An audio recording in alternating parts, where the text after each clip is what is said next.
Barak valley voluntary blood donors ফোরামের রজত জয়ন্তী বর্ষ ও প্রতিষ্ঠা দিবস উপলক্ষে ১৯ মে আয়োজিত মেগা রক্তদান শিবিরে ভাষা শহীদদের প্রতি শ্রদ্ধা জানিয়ে ১৪ জন মহিলাসহ মোট ১০১ জন স্বেচ্ছায় রক্তদান করেন। অনুষ্ঠানের সূচনা হয় পতাকা উত্তোলন ও শহীদ বেদিতে পুষ্পার্ঘ্য অর্পণের মাধ্যমে। পরে স্বেচ্ছা রক্তদান শিবিরের উদ্বোধন করেন কাছাড় ক্যান্সার হাসপাতাল ও গবেষণা কেন্দ্রের ডিরেক্টর পদ্মশ্রী ড রাবি কান্নান। এদিন বিভিন্ন সংগঠন সংস্থা ও বরাক উপত্যকার বিভিন্ন প্রান্ত থেকে মানুষ এসে রক্তদান করেন। রক্তদাতাদের মেডেল, সার্টিফিকেট ও শুভেচ্ছা স্মারক প্রদান করা হয়। পাশাপাশি প্রয়াত রক্তদাতাদের পরিবারের সদস্য এবং ২৫ বারের বেশি রক্তদানকারী স্বেচ্ছাভোগদেরও বিশেষ সম্মাননা জানানো হয়। আজকে Barak valley voluntary blood donors ফোরামের জন্য অত্যন্ত গুরুত্বপূর্ণ দিন। আজকের এই মহৎ দিনে Barak valley voluntary blood donors ফোরামের প্রতিষ্ঠা হয়েছিল ২৫ বছর আগে।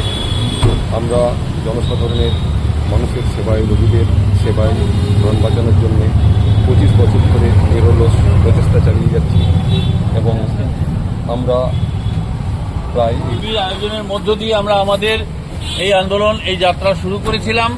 আজকে আমরা সবাই গর্বিত যে এরকম একটা সংগঠন, এই সংগঠন তার ২৫তম বর্ষে পদার্পণ করছে। বরাক উপত্যকায় রক্তদান আন্দোলন তখনও তেমন কোনো আন্দোলন হিসেবেই গড়ে ওঠেনি যখন আমরা এই রক্তদান আন্দোলন শুরু করেছিলাম।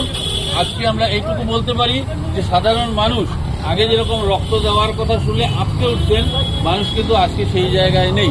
মানুষ এখন রক্তদান করতে অনেকটাই এগিয়ে আসছেন এবং বরাক উপত্যকার ৩ জেলা, এমনকি আমাদের পার্শ্ববর্তী ডিমা হাসাও জেলাতেও আমরা আমাদের আন্দোলনকে ছড়িয়ে দিতে পেরেছি।